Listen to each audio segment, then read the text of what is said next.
नमस्कार दोस्तों, स्वागत है आपका आज के वीडियो में।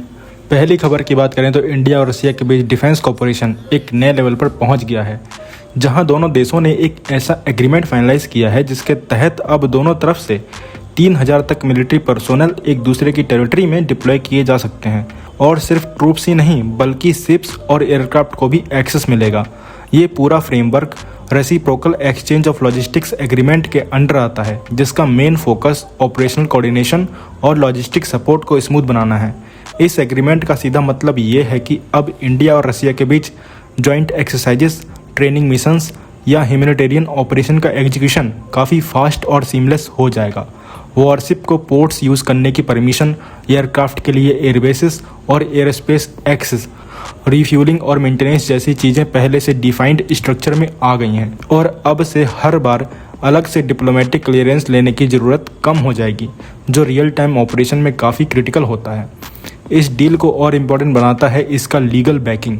व्लादिमीर पुतिन ने इस एग्रीमेंट को ऑफिशियली कंफर्म कर दिया है, जिससे ये एक फुली स्ट्रक्चर्ड पैक्ट बन चुका है। रशियन लीगल डॉक्यूमेंट्स में भी इसके प्रोविजंस क्लियरली मेंशन किए गए हैं, जिसमें ट्रूप डिप्लॉयमेंट, वॉरशिप डॉकिंग और एयर ऑपरेशन तक सब कवर है। अगर ब्रॉडर पिक्चर देखें तो ये एग्रीमेंट इंडिया की मल्टी डायरेक्शनल डिफेंस स्ट्रेटजी का पार्ट है। एक तरफ इंडिया यूएस और वेस्टर्न कंट्रीज़ के साथ भी लॉजिस्टिक एग्रीमेंट मेंटेन करता है और दूसरी तरफ रसिया के साथ भी अपनी ट्रेडिशनल पार्टनरशिप को स्ट्रेंथन कर रहा है। ये अप्रोच इंडिया को फ्लेक्सिबिलिटी देती है कि वो डिफरेंट रीजन्स में ऑपरेशन कंडक्ट कर सके बिना किसी एक पार्टनर पर डिपेंडेंट हुए। लेकिन इस डेवलपमेंट को समझते वक्त एक बात क्लियर रहनी चाहिए कि ये कोई मिलिट्री अलायंस नहीं है और ये नाटो जैसा स्ट्रक्चर नहीं है जहां जॉइंट कॉम्बैट ऑब्लिगेशंस हों। ये एक लॉजिस्टिक्स और सपोर्ट फ्रेमवर्क है जो मेनली एक्सरसाइजेस, कोऑर्डिनेशन और इमरजेंसी रिस्पांस सिचुएशन के लिए यूज होगा। अगली खबर की बात करें तो जीटीआरई ने इंडियन कंपनीज को डायरेक्ट इनवाइट किया है कि वो आगे आएं और इंडिजिनस एरो इंजन कंपोनेंट्स के लिए मैन्युफैक्चरिंग इंफ्रास्ट्रक्चर बिल्ड करें। ये पूरा एफर्ट एक advanced high thrust jet engine programme से लिंक्ड है जो अभी डेवलपमेंट फेज में चल रहा है। ये वही कैटेगरी है जो फ्यूचर फाइटर जेट्स को पावर करेगी, जैसे कि next generation indigenous aircraft. Problem ये है कि एरो इंजन दुनिया का सबसे कॉम्प्लेक्स डिफेंस टेक माना जाता है, यहाँ तक कि बहुत सारी डेवलप कंट्रीज़ भी इसमें फुली इंडिपेंडेंट नहीं हो पाई हैं। इसीलिए जीटीआरई का ओरिजिनल इक्विपमेंट मैन्युफैक्चरर को इन्वॉल्व करना एक स्ट्रेटजिक नेसेसिटी है। अब यहाँ पर जो इंटरेस्टिंग चीज़ है वो ये है कि जीटीआरई सिर्फ कंपोनेंट्स बनाना नहीं चाहती बल्कि पूरा इकोसिस्टम खड़ा करना चाहती है। इसमें high end manufacturing facilities, precision tooling, testing labs और स्ट्रिक्ट क्वालिटी कंट्रोल सिस्टम सब कुछ इंक्लूड होगा। मतलब इंडियन कंपनीज़ को सिर्फ सप्लायर नहीं बल्कि टेक्नोलॉजी पार्टनर के रूप में डेवलप किया जा रहा है।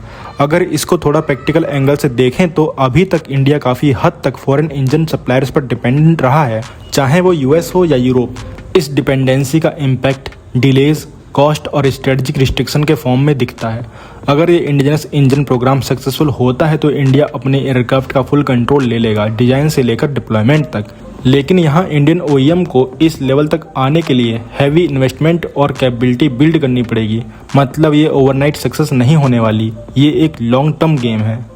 पॉजिटिव साइड ये है कि इस प्रोसेस से इंडिया का प्राइवेट डिफेंस इकोसिस्टम काफ़ी स्ट्रॉन्ग होगा, जिससे जॉब्स क्रिएट होंगी, R&D पुश मिलेगा और ग्लोबल लेवल पर भी इंडिया की क्रेडिबिलिटी बढ़ेगी। अगली खबर की बात करें तो स्पेस डोमेन से एक बड़ी अपडेट सामने आ रही है। तो दुनिया की टॉप पावर्स यूएस, रसिया और चाइना अब ऐसे हाईजैकर सैटेलाइट डेवलप कर रहे हैं जो ऑर्बिट में जाकर दूसरे सैटेलाइट्स को फिजिकली कैप्चर या डिसेबल कर सकती हैं। और इन हाईजैकर सैटेलाइट्स का काम सिर्फ ट्रैकिंग या जैमिंग तक लिमिटेड नहीं रहेगा, बल्कि ये डायरेक्टली टारगेट सैटेलाइट के पास जाकर उसे पकड़ सकती हैं। और यहाँ 3 मेजर अप्रोचेस सामने आई हैं। पहला, टोइंग मैकेनिज्म, जिसमें केबल के थ्रू सैटेलाइट को हैंग करके उसकी ऑर्बिट चेंज कर दी जाती है या उसे ऑपरेशनल जोन से हटा दिया जाता है। दूसरा, रोबोटिक आर्म बेस्ड सिस्टम, जो काफ़ी प्रिसाइज होता है। इससे सैटेलाइट को ग्रैब करके डिसेबल, इंस्पेक्ट या इवन रीयूज तक किया जा सकता है। और तीसरा, नेट बेस्ड सिस्टम, जो एक ट्रैप की तरह काम करता है और टारगेट को फंसा लेता है। तो अगर इस डेवलपमेंट को स्ट्रेटजिक एंगल से देखें तो ये काफ़ी बड़ा शिफ्ट है। आज के टाइम पर satellites communication, GPS navigation, surveillance और मिसाइल वार्निंग सिस्टम का बैकबोन है। अगर किसी कंट्री के पास ये कैपेबिलिटी आ जाए कि वो बिना मिसाइल फायर किए आपके सैटेलाइट को न्यूट्रलाइज कर दे, तो वॉरफेयर का पूरा बैलेंस चेंज हो सकता है।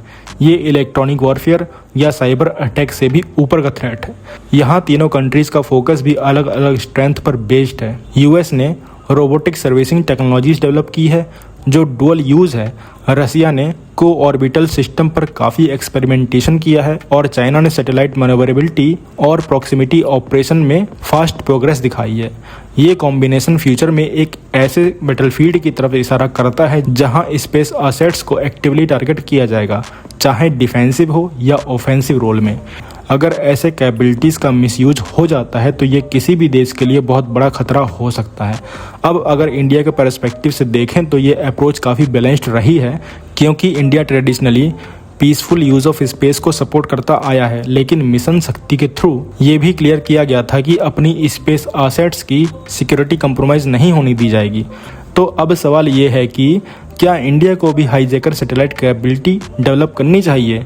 एक साइड पर देखा जाए तो ऐसी कैपेबिलिटी स्ट्रॉन्ग डिटरेंस प्रोवाइड करती है। अगर एडवर्सरी के सैटेलाइट को न्यूट्रलाइज करने का ऑप्शन हो तो कम्युनिकेशन, सर्विलांस और नेविगेशन सिस्टम को प्रोटेक्ट करना ईजियर हो जाता है। लेकिन दूसरी साइड पर रिस्क भी कम नहीं है। ऐसे सिस्टम्स डेवलप करना एक एस्केलेटरी मूव माना जा सकता है। इंडिया जो ग्लोबली रिस्पॉन्सिबल स्पेस पावर की इमेज मेंटेन करता आया है, उस पर भी इसका इम्पैक्ट पड़ सकता है। ऊपर से कॉस्ट और टेक्नोलॉजी कॉम्प्लेक्सिटी भी काफ़ी हाई है, जिसे इग्नोर नहीं किया जा सकता। इसीलिए एक्सपर्ट्स का मानना है कि इंडिया के लिए बेस्ट अप्रोच डायरेक्ट रेस में जंप करना नहीं, बल्कि सिलेक्टिव कैपेबिलिटी बिल्ड करना हो सकता है, जैसे प्रॉक्सिमिटी ऑपरेशन, रोबोटिक सिस्टम और डिफेंसिव काउंटर स्पेस टेक्नोलॉजीज, जिससे डिटरेंस भी मेंटेन रहे और डिप्लोमेटिक स्टैंस भी स्ट्रांग रहे। आपका क्या मानना है, आप कमेंट सेक्शन में बता सकते हैं। अगली खबर की बात करें तो चाइना के मिलिट्री एविएशन से एक इंटरेस्टिंग और थोड़ी कंसर्निंग अपडेट सामने आई है।